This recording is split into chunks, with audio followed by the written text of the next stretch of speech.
एक plane crash के बाद एक जोड़ा एक छोटे से निर्जन टापू पर फंस जाता है जो समुद्र के बीचों बीच है। जल्द ही उन्हें इस टापू की चौंकाने वाली सच्चाई का पता चलता है। एक प्यार में डूबा जोड़ा सारा और जैक्सन एक बार में बैठकर साथ में वीडियो देख रहे हैं। उनकी मुलाकात मॉरिशस के खूबसूरत टापू पर हुई थी और पिछले 1 साल से उन्होंने रोमांच से भरा वक्त साथ बिताया। आज उनकी आखिरी रात है। सुबह सारा अपनी नई जॉब के लिए लंदन रवाना होने वाली है। उसने जैक्सन को अपने साथ चलने का ऑफर दिया, लेकिन जैक्सन ने उस टापू पर रुकने का फैसला किया जहां उसे इतनी खुशी मिली थी। एक अजीब सा सन्नाटा छा जाता है। जैक्सन सारा को एक और बियर की बोतल ऑफर करता है। जब वो थोड़ी देर के लिए बाहर जाता है तो सारा चुपचाप वहां से भागने का फैसला करती है क्योंकि उसे अलविदा कहना बिल्कुल पसंद नहीं। जैक्सन वापस आता है, हैरान और परेशान अपनी प्यारी सारा को ढूंढने की कोशिश करता है। 1 साल बाद किस्मत सारा को फिर से मॉरिशस लाती है। उसकी सबसे अच्छी दोस्त की शादी होने वाली है। ऑफिस से दूर सारा फिर से आजाद महसूस करती है। वो दुल्हन की तरफ से अपने पुराने दोस्त सोलोमन के घर पहुंचती है, लेकिन पहली नजर में घर खाली लगता है। सारा बाड़ पर चढ़कर अंदर जाती है, तभी एक गुस्सैल कुत्ता उस पर हमला कर देता है। डर के मारे वो वापस बाड़ पर चढ़ जाती है, लेकिन खुशकिस्मती से घर का मालिक बाहर निकलता है। उसके सहायक शादी के लिए रम की पेटियां सातों का ग्रुप पास्कल के बार में कॉकटेल पीने का फैसला करता है। दुल्हन बताती है कि शादी पास के रॉड्रिगेज टापू पर होगी, जहां सुबह एक फेरी उन्हें ले जाएगी। सारा कहती है कि उसे मॉरिशस की बहुत याद आई थी और यहाँ की यादें हमेशा उसे मुस्कुराने की वजह देती है। पास्कल पूछती है कि क्या वो इस बार यहाँ रुकना चाहती है क्योंकि उसकी जॉब उसे रिमोटली काम करने की इजाजत देती है। सारा कहती है कि लंदन में उसकी जरूरत है, लेकिन उसकी आवाज में हल्की सी आशंका झलकती है। तभी एक नाव किनारे पर आती है और उसमें से जैक्सन अपने दोस्तों के साथ निकलता है। पास्कल बताती है कि जैक्सन ने टापू पर अपनी डाइविंग स्कूल खोली है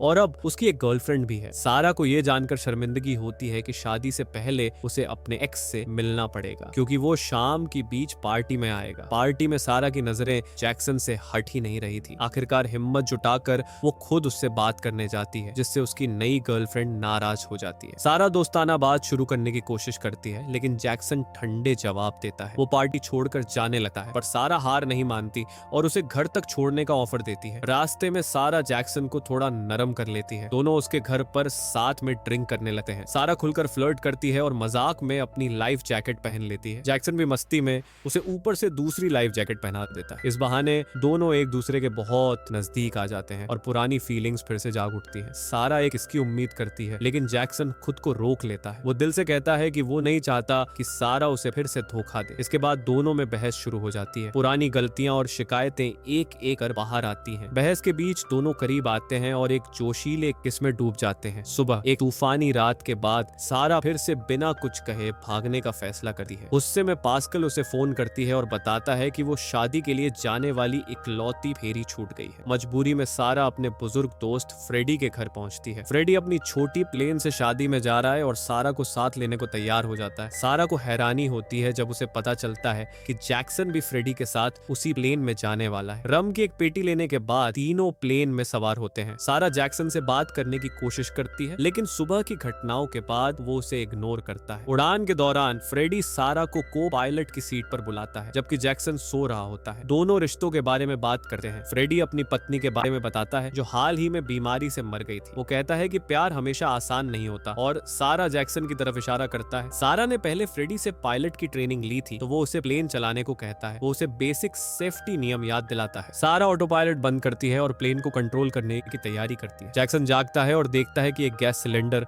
जो ठीक से बंधा नहीं था उसके पैरों के पास लुढ़क आया है। अचानक फ्रेडी को खांसी शुरू होती है। वो सांस लेने के लिए जूझने लगता है। जैक्सन सिलेंडर को ठीक करने की कोशिश करता है, तभी सारा चीखती है कि फ्रेडी को हार्ट अटैक हो रहा है। गोलियां कोई फायदा नहीं करती और अगले ही पल फ्रेडी स्टीयरिंग व्हील पर गिर जाता है। प्लेन नीचे की ओर गोता लगाने लगता है। सिलेंडर फिर से खिसकता है और विंडशील्ड में दरार डाल देता है। जैक्सन किसी तरह फ्रेडी को हटाता है। आखिरी मौके पर सारा प्लेन को सीधा करती है और ऊंचाई हासिल करती है। जैक्सन फ्रेडी को पीछे खींचता है और सीपीआर देने की कोशिश करता है, लेकिन वक्त निकल चुका है। आंसुओं के साथ वो फ्रेडी के बेजान शरीर को अपनी जैकेट से ढक देता है। फ्रेडी की सीट लेने के बाद पता चलता है कि प्लेन का जीपीएस खराब हो चुका है। उनके फोन में सिग्नल नहीं है और अब उन्हें अपनी लोकेशन का अंदाजा नहीं। जैक्सन और सारा रेडियो से दुनिया से संपर्क करने की कोशिश करते हैं, लेकिन कोई जवाब नहीं मिलता। उनकी उम्मीद ऑटो पायलट पर टिकी थी, जो उन्हें रॉड्रिगेज टापू तक ले जा सकता था, लेकिन जल्द ही पता चलता है कि सिलेंडर ने कंट्रोल सिस्टम को नुकसान पहुंचाया है, जिसमें ऑटो पायलट भी शामिल है। टैंक में सिर्फ आधा फ्यूल बचा है। सारा, जिसे फ्रेडी से थोड़ी पायलटिंग सीख मिली थी, प्लेन को सेफ सेफ जगह तक ले जाने की जिम्मेदारी लेती है। एक कंपास से रास्ता अंदाजा लगाकर वो प्लेन को 180 डिग्री मोड़ती है। तभी उन्हें एक तूफान उनकी ओर आता दिखता है। प्लेन हिलने लगता है, लेकिन जैक्सन भरोसा देता है कि वो तूफान से निकल जाएंगे। आखिरकार उन्हें local air traffic controller Samuel से संपर्क मिलता है। वो अपनी सिचुएशन बताते हैं और मदद मांगते हैं। सैमुअल कहता है कि उन्हें तुरंत दिशा बदलनी होगी वरना फ्यूल खत्म हो जाएगा। जल्दी जमीन तक पहुंचने के लिए उन्हें पश्चिम की ओर तूफान के बीच से उड़ना होगा। जैक्सन को यह प्लान पसंद नहीं। वो पूछता है कि क्या वो पानी पर प्लेन लैंड कर सकते हैं। तूफान नजदीक आते ही संपर्क टूट जाता है। मजबूरी में उन्हें तूफान के दिल में उड़ना पड़ता है। बिजली चमकती है, काले बादल उन्हें घेर लेते हैं। जैक्सन सारा को मुख्य पायलट की सीट पर जाने को कहता है ताकि वो इंस्ट्रूमेंट्स साफ देख सके। सारा के सामने मुश्किल टास्क है, खराब मौसम में प्लेन को एक ही ऊंचाई पर रखना। बिजली की चमक से प्लेन हिलता है, इंस्ट्रूमेंट्स पागल हो जाते हैं। डर के मारे सारा ऊंचाई बढ़ाने का फैसला करती है ताकि तूफान के ऊपर से निकल सके। जैक्सन उसे रोकने की कोशिश करता है, लेकिन सारा नहीं मानती। आखिरकार वो तूफान के ऊपर पहुंचते हैं और साफ आसमान देखकर खुश होते हैं। लेकिन यह खुशी ज्यादा देर नहीं टिकती। जैसा फ्रेडी ने चेतावनी दी थी, उन्हें एल्टीट्यूड सिकनेस हो जाती है। सारा बेहोश हो जाती है और प्लेन तेजी से नीचे गिरने लगता है। जैक्सन उसे होश में लाता है, लेकिन सारा प्लेन को रोक नहीं पाती। किसी चमत्कार से वो बच जाते हैं और प्लेन को सीधा कर लेते हैं, पर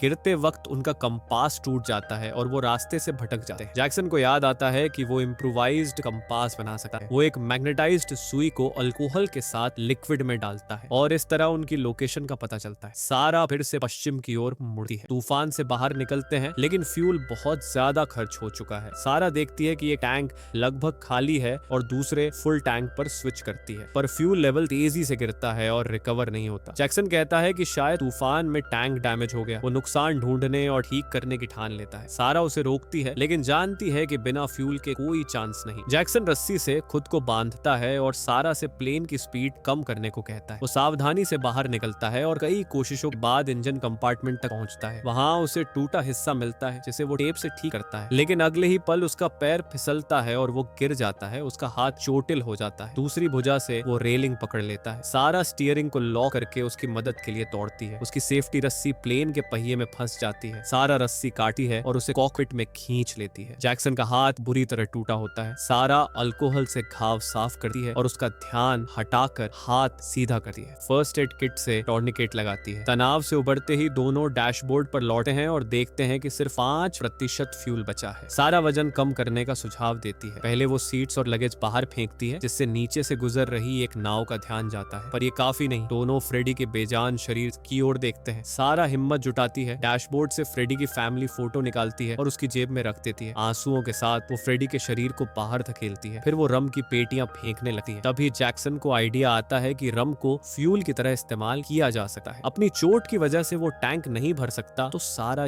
ये मिशन लेती है। हिम्मत जुटाकर वो बाहर निकलती है, विंग तक पहुंचती है और जैक्सन से रम की बोतलें लेकर टैंक में डालती है। सारी बोतलें खाली करने के बाद वो वापस आने में कामयाब होती है। रिस्क काम करता है, फ्यूल लेवल थोड़ा बढ़ता है। जैक्सन बताता है कि उसने रास्ते में एक छोटा टापू देखा है जहां वो लैंड करने की कोशिश कर सकते हैं। सारा उसकी बात मानती है और प्लेन को वापस मोड़ती है, लेकिन कुछ मिनट बाद भी टापू नहीं दिखता। तभी सबसे डरावनी बात होती है। फ्यूल पूरी तरह खत्म हो जाता है और इंजन बंद हो जाता है। प्लेन हवा में ग्लाइड करने लगता है। हालात की गंभीरता समझते हुए सारा जैक्सन से अपनी हरकतों के लिए माफी मांगती है। जैक्सन भी अपनी सेल्फिशनेस के लिए सॉरी कहता है। अचानक जैक्सन को विंडो से वही छोटा टापू दिखता है। खुश होकर सारा प्लेन को उस ओर मोड़ती है और लैंडिंग की कोशिश करती है, लेकिन कम ऊंचाई पर वो कंट्रोल खो देती है। जैक्सन डिस्पैचर को इमरजेंसी लैंडिंग की सूचना देने की कोशिश करता है। सारा की कोशिशों के बावजूद प्लेन पानी में गिरता है और पलट जाता है। पानी तेजी से अंदर भरने लगता है। सारा दरवाजा खोलकर सतह पर तैरती है, लेकिन जैक्सन कहीं नहीं दिखता। वो वापस गोता लगाती है और देखती है कि जैक्सन बेहोश होकर प्लेन के विंग में फंसा है। वो कॉकपिट से लाइफ जैकेट निकालती है, उसे जैक्सन के गले में डालती है और दोनों सतह पर आ जाते हैं। सारा उसे किनारे तक खींचती है, CPR देती है और जैक्सन होश में आता है, समुद्र का पानी उगलते हुए। थकर दोनों रेत पर गिरते हैं बचने की खुशी में। थोड़ी देर सो जाते हैं और जब होश आता है तो देखते हैं कि उनके आसपास की जमीन लगभग डूब चुकी है। सारा घबरा जाती है, समझती है कि बचने की उम्मीद खत्म हो गई। वो आसपास मदद ढूंढती है, लेकिन सिर्फ समुद्र दिखता है। धीरे धीरे जमीन उनके पैरों तले से खिसकने लगती है। सारा रोने लगती है, सोचती है कि यहीं उसकी जिंदगी खत्म होगी। जैक्सन थका हुआ और घायल जानता है कि उसके पास कोई चांस नहीं। वो सारा को अपनी लाइफ जैकेट ऑफर करता है, लेकिन सारा मना कर देती है। वो कहती है कि वो एक टीम है और आखिर तक साथ रहेंगी। जैक्सन का घाव फिर से खुलता है जिससे शार्क्स का ध्यान जाता है। दोनों एक दूसरे से अपने प्यार का कॉन्फेस करते हैं, मौत को करीब महसूस करते हुए। लेकिन तभी